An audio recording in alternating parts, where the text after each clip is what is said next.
తిరుమల లడ్డు తయారీలో వినియోగించిన నెయ్యిలో జంతువుల కొవ్వు కలిసిందని ల్యాబ్ రిపోర్టులు వెలుగులోకి రావడం దేశవ్యాప్తంగా సంచలనం సృష్టించింది. హిందువులు ఎంతో పవిత్రంగా భావించే తిరుమల లడ్డూలోనే ఇలా జరగడం ప్రతి ఒక్కరిని ఆవేదనకు గురిచేస్తోంది. అందరూ గత వైసీపీ సర్కార్ నిర్వాకంపై మండిపడుతున్నారు. దీంతో డ్యామేజ్ కంట్రోల్ చేసుకోవడానికి తిరుమల పర్యటన అంటూ హడావిడి చేసిన జగన్ తర్వాత దాన్ని రద్దు చేసుకున్నారు. అసలు ప్రస్తుతం ఉన్న ప్రతికూల పరిస్థితుల్లో జగన్ స్వామివారి దర్శనం చేసుకోవాలని అనుకోవడం వెనక ఆంతర్యమేంటి? కొండెక్కడానికి ఎందుకు రెడీ అయ్యారు? అంతలోనే ఎందుకు డ్రాప్ అయ్యారు?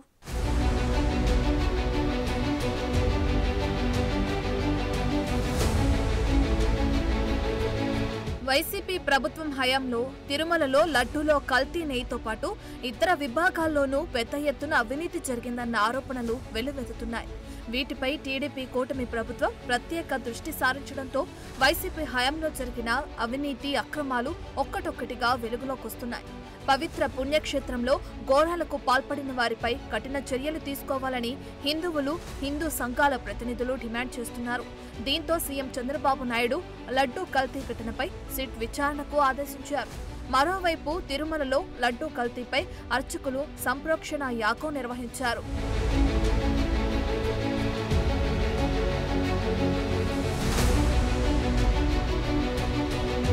అదలా ఉంటే జగన్ సహా ఆ పార్టీ నేతలు లడ్డూలో కల్తీ నెయ్యి కలిసిందన్న విషయాన్ని ఒప్పుకోవటం లేదు. కేంద్రం గుర్తింపు పొందిన ల్యాబ్ నుంచి రిపోర్టులొచ్చినా అవన్నీ అబద్ధపు రిపోర్టులు, తెలుగుదేశం కార్యాలయం నుంచి వచ్చిన రిపోర్టులంటూ జగన్ సహా ఆ పార్టీ నేతలు విమర్శిస్తున్నారు. ఆ క్రమంలో లడ్డూ వివాదాన్ని అడ్డుపెట్టుకుని రాష్ట్రంలో ఘర్షణలు సృష్టించాలని చూసిన వైసీపీ ప్లాన్ బూమరాంగ్ అయిందన్న అభిప్రాయం వ్యక్తమవుతుంది.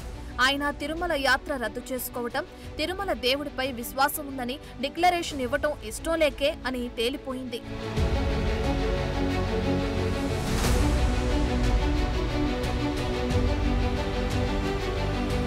వైసీపీ హయాంలో తిరుమల లడ్డూ తయారీలో కల్తీ నెయ్యి వాడారని ల్యాబ్ రిపోర్టులు రావడంతో జగన్మోహన్ రెడ్డితో పాటు వైసీపీ నేతలు ఉక్కిరిబిక్కిరవుతున్నారు. తప్పును కప్పిపుచ్చుకునేందుకు కూటమి ప్రభుత్వంపై విమర్శల దాడి మొదలుపెట్టింది. ఆ క్రమంలో జగన్మోహన్ రెడ్డి తిరుమల శ్రీవారిని దర్శించుకోవాలని భావించారు. తిరుమలకు ఒక్కరోజు ముందే వెళ్లేందుకు షెడ్యూల్ సైతం రెడీ చేసుకున్నారు.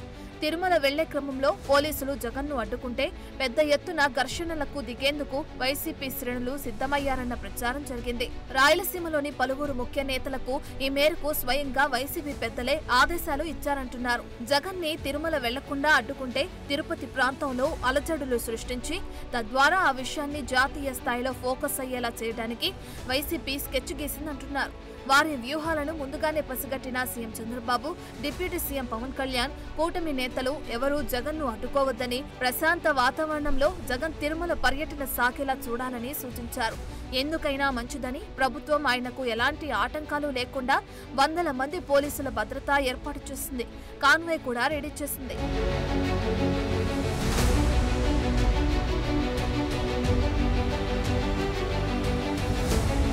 జగన్ పర్యటన సందర్భంగా ఎక్కడ అవాంతరాలు చోటు చేసుకోకుండా తిరుపతి జిల్లాలో పలువురికి పోలీసులు నోటీసులిచ్చారు.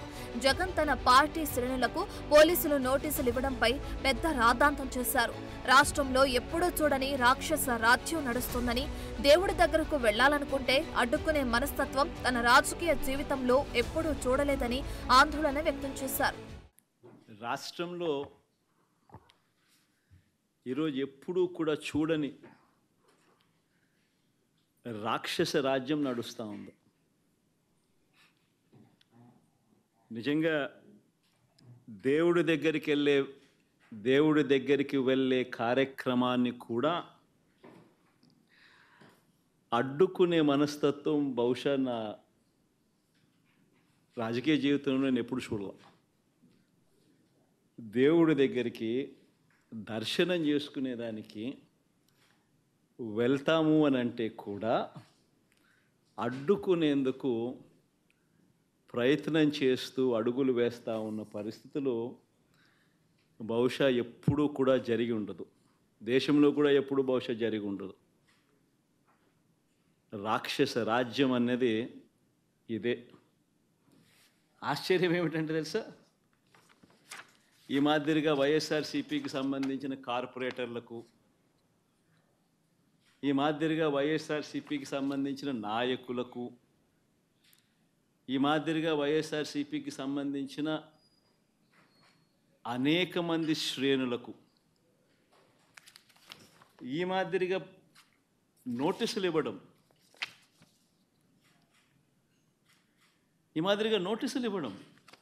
వాస్తవానికి తిరుపతి పరిసర ప్రాంతాల్లో 218 మంది వైసీపీ శ్రేణులకు పోలీస్ శాఖ నోటీసులు ఇవ్వగా 292 మంది కూటమి నేతలు కూడా నోటీసులు అందుకున్నారు.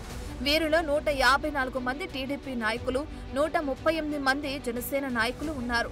తిరుమలకొచ్చిన తెలంగాణ బీజేపీ మహిళా నేత మాధవీలతకు కూడా పోలీసులు నోటీసులు ఇచ్చారు. వైసీపీ పాలనలో రాష్ట్రంలో ఏ మూల చిన్న అవాంఛనీయ సంఘటన జరిగినా తిరుపతిలోని కూటమి పార్టీ నాయకులంతా గృహ నిర్బంధాలకు గురయ్యేవారు. తిరుపతి టౌన్ బ్యాంకు ఎన్నికల్లో పోటీలో ఉన్న అభ్యర్థులను కూడా వైసీపీ అరెస్టు చేయించింది. తిరుపతికి జగన్ వచ్చే ప్రతి పర్యటనలోనూ కూటమి నేతల ఇంటి ముందు పోలీసులు నోటీసులతో ఉండేవాళ్లు. జగన్ తిరుగు ప్రయాణమయ్యే వరకు అడుగు బయట పెట్టనిచ్చేవారు కాదు. అయితే ఈసారి కూటమి ప్రభుత్వం చేసిన ముందస్తు ఏర్పాట్లు, చంద్రబాబు, పవన్ కళ్యాణ్లు తమ పార్టీ శ్రేణులను కంట్రోల్లో ఉండాలని హెచ్చరించడం జగన్ కి బిగ్ షాక్ ఇచ్చిందట.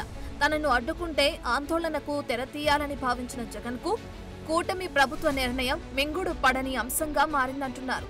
అందుకే తన పర్యటనను రద్దు చేసుకున్నారంట.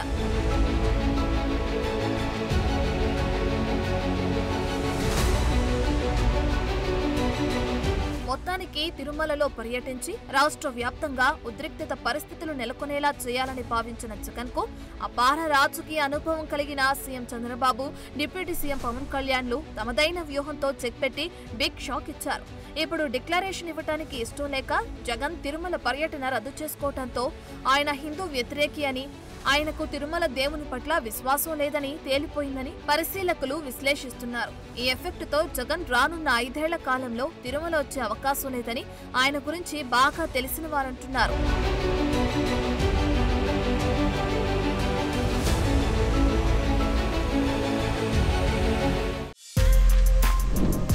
For more videos like this, subscribe Big TV channel.